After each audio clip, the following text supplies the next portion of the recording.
first album I know via its remaster, so how I describe this might not entirely apply to the original release. This is a strong and varied start for a band of programmed rock music. It's got a dark vibe and a lot to enjoy. Zero Space has the big singles on it and is thereby a great listen because of that. It feels like not all of the tracks on this have identity. Those that do are great, but I feel it's not as well fleshed out as Trickster, or at least Trickster Reprocess. For this album to be near the bottom of the pile just shows a really high standard.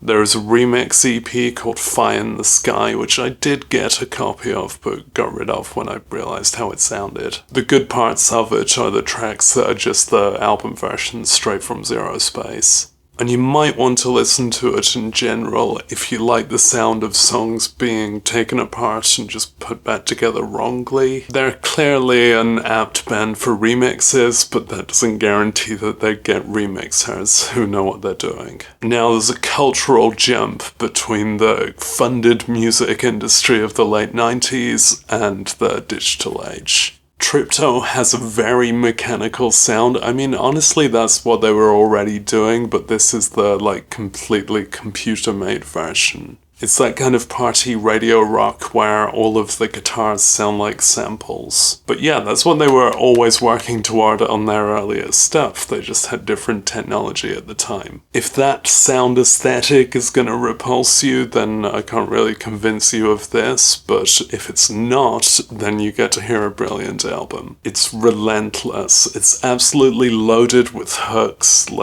each song is hook after hook. It's a shame that their best work is from an era when they were more obscure. There is an EP that I've struggled to find a physical copy of. Its sound is very similar to Tripto, so it's basically another half of an album of this. It's a little more dance-oriented. It's more great music, but just the fact that there's less of it than on any of their full-length albums, so it will have to go underneath. That shows how tight this is. Then The Mend, I was really into on its release. I admit that's worn off a bit, but it's still a very engaging listen. It's got a gentler and more regular songwriting vibe to it, which is a good idea of territory for Kidneythieves to explore. It's still sassy, it's still got a ridiculously good sound-alike of Let the Bodies Hit the Floor on the first track. And yet, to call this gentler is by the standards of an industrial rock duo, of whom only one seems to appear on the album covers.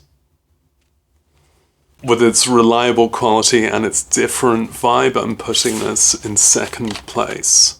They're a very admirable band regarding how they've committed to still sounding great and still sounding like themselves. Dominguez, brilliant name, has a solo career with almost as much content as the Thieves, but it's lower profile to the extent that I'll struggle to find CDs. And I'm just gonna describe what's online right now. This first album, which I've only found via its approximate re-release with some new tracks, has this acoustic vibe everyone's entitled to once, but in this case it's less compelling, just less texture to the music. Feels like they're all waiting for the drums. The re-release adds one awesome track, which was apparently from another lost album EP around this time, but it might be literally only free whoever heard it. So let's jump forward to the releases that were released. Volcano stands up great among Kidney stuff, being more rock bandy and built around her heavenly voice. The narrative structure makes this one really work. This blue one wisely goes all in on the synthy hints that have been bubbling up on her then recent work with all these shuffly drum loops. So it's got the strengths you'd associate with that vibe, but also the weaknesses. It just doesn't have that much dynamic range. A commendable duo with some early soundtrack canonization that never defined them, still working at it when capitalism lets them, a real tasty vibe.